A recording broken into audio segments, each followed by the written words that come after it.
ज्ञानदीप लावू जगी। राजांसारखा सतपुरुष या महाराष्ट्राच्या मातीत जन्माला आला नसता तर कीर्तन करण्याकरिता मंदिरात तुम्हा आम्हाला बसता आलं नसतं साहेब। माझ्या राजांसारखा सतपुरुष या महाराष्ट्राच्या मातीत जन्माला आला नसता, नसते दिसले अंगणी तुळस, नसते राहिले मंदिरावरती कळस। राजे तुम्ही जर जन्मालाच आले नसते तर आया बहिणींची आबरू लुटणारा हा महाराष्ट्र आताही तसाच थैमान घातलेला तुम्हा आम्हाला दिसला असता। उपकार त्या राजांचे। असा त्या ठिकाणी सतपुरुष जगला। ज्या दिवशी या महाराष्ट्राच्या मातीतून शेवटचा श्वास घेतला त्यावेळेला वैऱ्याने सुद्धा नमाज पढ़ण्याकरिता जावं आणि त्या खुदाला सांगावं, ए खुदा तेरे जन्नत के दरवाजे खुले रखना, माँ बहनी की इज्जत करने वाला शेर शिवा तेरे पास आ रहा है। त्यांचे उपकार आहेत तुम्ही आम्ही या महाराष्ट्राच्या मातीत जन्माला आलो। म्हणून तर राजांना म्हटलं जातं, राज धन्य धन्य शिवाजी शूर।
सबकी सुन्नत हो जाती, सबकी सुन्नत हो जाती। राजांचा उपकार काय झाला असता राजे, तुम्ही जन्माला आले नसते तर काय झालं असतं?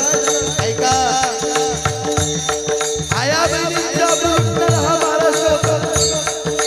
राजे तुम्ही जर जन्माला आले नसते, नसते तिथे अंगाने तुळस, नसते तिथे अंगाने तुळस, नसते राहिले मंदिरावर कळस। राजे तुम्ही जर जन्माला आले नसते आया बहिणींच्या लुटणारा हा महाराष्ट्र आताही पाहिला गेला नसता। म्हणून उपकार करा राजांना। धन्य धन्य शिवाजी शूर।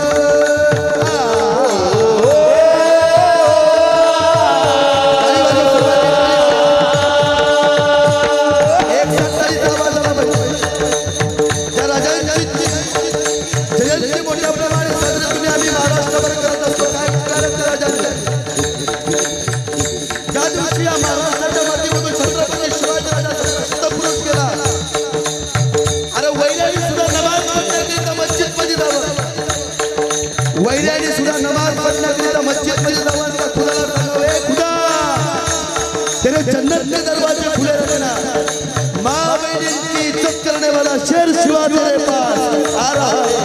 वैरानी सुधा माझ्या राजांचं वर्णन करावं म्हणून म्हटलं जातं, धन्य धन्य शिवाजी सुधा मला कमी थोर जन्मला शिवाजी राजा, जन्मला शिवाजी राजा, जन्मला शिवाजी राजा, जन्मला शिवाजी राजा।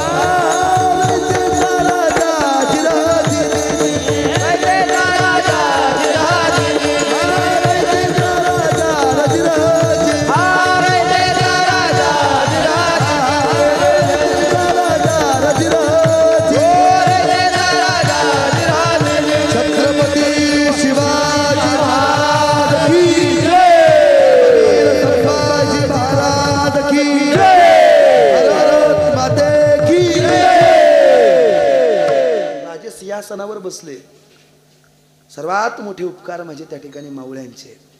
राज मरण स्वीकारायची जरी तयारी त्या ठिकाणी आली तरी आम्ही मरण स्वीकारायला तयार आहे, पण राज आधी लगीन कोंडाण्याचं आणि मग माझ्या रायबाचा असं म्हणणारा माझा तानाजी मालुसरे यासारखा शूरवीर या महाराष्ट्राच्या माती जन्माला। म्हणून म्हटलं जातं आईच्या गर्भात उमगते झुंजाराची रीत तलवारीसी लगीन लागल जडली वेडी प्रीत लाख संकटे जेलून घेतील अशी पहाडी छाती शूर आम्ही सरदार माला काय कुणाची शूर आम्ही सरदार माला काय कुणाची भीती. असा माझा मावळा होता. हे स्वराज्य उभं राहिलं. छत्रपती शिवाजी राजांच्या जीवनातला एक प्रसंग सांगतो. निरोपाच्या दिशेने जातो ऐका. राजांच्या सोबतीला एक माणूस होता. त्याचं नाव आजही पण रायगडावर गेल्याच्या नंतर तुम्हाला दिसतंय. त्याचं नाव हिरोजी इंदोरकर. ऐकतात ना तुम्ही. राजधानीसाठी जागा शोधत असताना त्या ठिकाणी रायगड म्हणून त्या ठिकाणी जागा स्थापित केली. बाकी खूप महत्वाचं आहे बाबा. आणि राजधानीकरिता रायगडावरती ज्यावेळेला गेले ना, रायगडावरती गेल्याबरोबर एक मुखातून वाक्य निघालं, राजधानीसाठी ही जागा योग्य आहे, पण पडलेला गड आहे, विखुरलेला गड आहे, आता करायचं काय. राजांच्या मुखातून एकच वाक्य निघालं, राजधानीसाठी हीच जागा योग्य आहे, पण या गडाचं काम पूर्ण कोण करील. तर एक मावळा उठून उभा राहिला. त्याचं नाव आहे हिरोजी इंदोरकर. उठून उभा राहिला. सांगितलं, राजा या गडाचं काम मी पूर्ण करील. असा शब्द मुखातून बाहेर पडला. राजांच्या हातामध्ये काही खंडणी होती, ती तशीच त्या ठिकाणी हिरोजी इंदोरकरांच्या हातात टेकवली. हिरोजी हे काम तू पूर्ण कर. मागणी कशी असली पाहिजे ऐका. हिरोजी हे काम तू पूर्ण कर असा शब्द मुखातून बाहेर पडला. राजे निघून गेले. गडावरती काम चालू झालं. काही दिवस लुटून गेले. अर्ध्यावरती काम आलं आणि अर्ध्यावरती काम आल्याबरोबर राजांनी दिलेली खंडणी संपून गेली. आता करायचं काय. तर आई त्या हिरोजी इंदोरकरांनी मागचा पुढचा विचार केला नाही. या रयतेसाठी, या स्वराज्याकरिता स्वतःच घरदार विकलं, स्वतःचा संसार विकला, त्यातून आलेला पैसा या स्वराज्याकरिता कामाला लावला. राज जगायचं तरी या महाराष्ट्राच्या मातीकरिता आणि मरायचं तरी या महाराष्ट्राच्या मातीकरिता. काय जगणं होतं माझ्या मावळ्यांचं. गड बांधून पूर्ण झाला आणि बांधून पूर्ण झाल्याबरोबर राजांना त्या ठिकाणी आव्हान दिलं, राजा रायगडाचं काम पूर्ण झालंय, तुम्ही पाहण्याकरिता या. राजांनी पहिलं पाऊल टाकलं, चालत चालत वरतीपर्यंत गेले. डोळ्यांना पाहिलं तर एवढा मनमोहक काम पूर्ण झालेलं पाहिल्याबरोबर आनंदही तेवढाच झाला. आणि एक मनात प्रश्न आला, मी दिलेल्या खंडणीत एवढं काम पूर्ण होऊ शकत नाही. मग हिरोजीला समोर पुढे बोलवलं. सांगितलं, हिरोजी मला माहितीये मी दिलेल्या पैशात एवढं काम पूर्ण होऊ शकत नाही. ऐक, तुला काय पाहिजे ना ते माग, मी आज देण्यासाठी तयार आहे. देणारा छत्रपती शिवाजी राजा होता. काय दिलं नसतं बाबा. देणारा राजा होता. राजाच्या मुखातून वाक्य निघालं, हिरोजी आज काय पाहिजे ते माग, मी देण्यासाठी तयार आहे. हिरोजीच्या मुखातून वाक्य निघालं, राज एवढी सेवा करण्याकरिता मिळाली, याच्यापेक्षा बाकी दुसरं काही नको. छत्रपती शिवाजी राजांचा शब्द होता, हिरोजी तुला काहीतरी मागावंच लागल. तुला हिरोजी इंदोरकरांनी दिलेलं उत्तर, राजा तुम्हाला जर द्यायचंच असेल तर एक द्या. काय. त्या रायरेश्वराच्या मंदिराकडे तुम्ही जाल ना राज, फक्त गेल्याच्या नंतर एका पायरीवरती माझं नाव कोरायची परवानगी द्या राज, बाकी दुसरं काहीच नको. काही मागणी होती. राजांनी प्रत्युत्तर केलं, हिरोजी अरे पैसा मागितला तरी मी पैसा द्यायला तयार आहे. धनदौलत, सत्ता, संपत्ती काय पाहिजे ते माग, मी देण्यासाठी तयार आहे. हे कशापायी मागवतोय. हिरोजी इंदोरकरांनी दिलेलं उत्तर आहे, राज मी जाईल ना पण मी गेल्याच्या नंतर तुम्ही जर या रायरेश्वरांच्या दर्शनाकरिता आला ना, तुमच्या पायाचं धूळ त्या ठिकाणी माझ्या मस्तकाला लागल आणि तुमच्या चरणा कमळ त्या ठिकाणी धुळीनं माझं मस्तक त्या ठिकाणी मी कृतार्थ होईल आणि तुमच्या चरणाचं दर्शन मला अविरतपणे घडल. म्हणून राजा एकच द्या, सेवेच्या थाई तत्पर आणि हिरोजी इंदुलकर नाव कोरायची परवानगी द्या राजा. बाकी दुसरं काही नको. काय मागणं होतं? त्यांचे उपकारच तुम्ही आम्ही या महाराष्ट्राच्या माती जन्माला आलोत ना. मग एक करा. काय करा महाराज? मोठ्या प्रेमाने सर्वांनी भजन करा. विठोबा रखुमाई,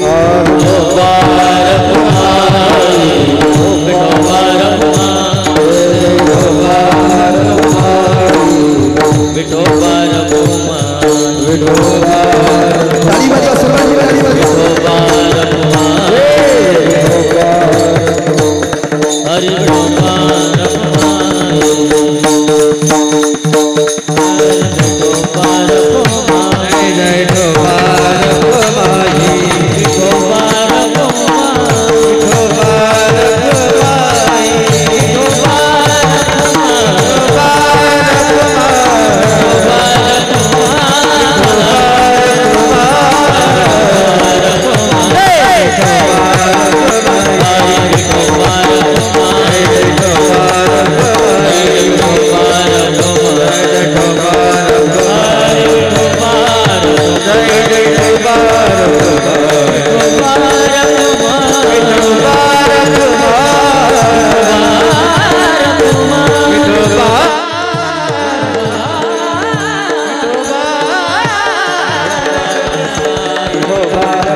संपदा संत संग देई सदा. देवा धनदौल सत्ता संपत्ती नको, पण संताचा समागम मला प्रत्यक्ष नोक्षणाला दे. कारण संताच्या संगतीनं काय होईल महाराज? ज्ञानोबराय सांगतात, संताची संगती मनोमार्ग गती आणि आकळावा श्रीपती येणे कोणते. देवाला आकळवण्याची ताकद संताच्या संगतीत. म्हणून महाराज सांगतात मला संताची संगत दे. काय होईल महाराज? आणि संताची संगती यात नवल नाही, मला परत तुका म्हणे गर्भवासे, मला परत त्या ठिकाणी जन्माला येऊ दे. कशा करिता? तुझं नामस्मरण चिंतन करण्याकरिता. भाग्यवान तुम्ही. आम्ही इथं जन्माला आलो तुम्ही माणूस म्हणून, पण असं काही त्या ठिकाणी देवाकडं मागा. देवा जन्मोजन्मांतरी तुझीच सेवा करण्याची संधी या ठिकाणी मिळू दे आणि अखंड मुखामध्ये तुझंच नामस्मरण त्या ठिकाणी मिळू दे. हेच देवाकडं मागा. कितीतरी उदाहरणं या ठिकाणी सांगता येतील मागणीवर. ऐका, एकच शब्दामध्ये माझ्या सेवेला निरोप देतो. आपली कीर्तनाची वेळ होऊन गेली, पण कळालं नाही तुम्हाला 2 तास कुठे गेले. 9 ते 11चं कीर्तन आहे. आता काय 8:30 10:30 असं आहे का? ऐका, जालियनवाला बाग हत्याकांड झालं. आमच्या आर्मीतली मंडळी लई आहेत, म्हणून मला प्रत्येक वेळी त्यांच्याविषयी काहीतरी बोलावं असं वाटतं. म्हणून एक शब्द सांगतो, सेवेला निरोप देतो. चालेल ना 2 मिनिटं? ऐका, जालियनवाला बाग हत्याकांड झालं आणि हत्याकांड झाल्याच्या नंतर मराठी माणसाचे रक्ताचे पूरच्या पूर चालत होते. बाबा माझ्या भगतसिंगानं डोळ्यानं पाहिलं.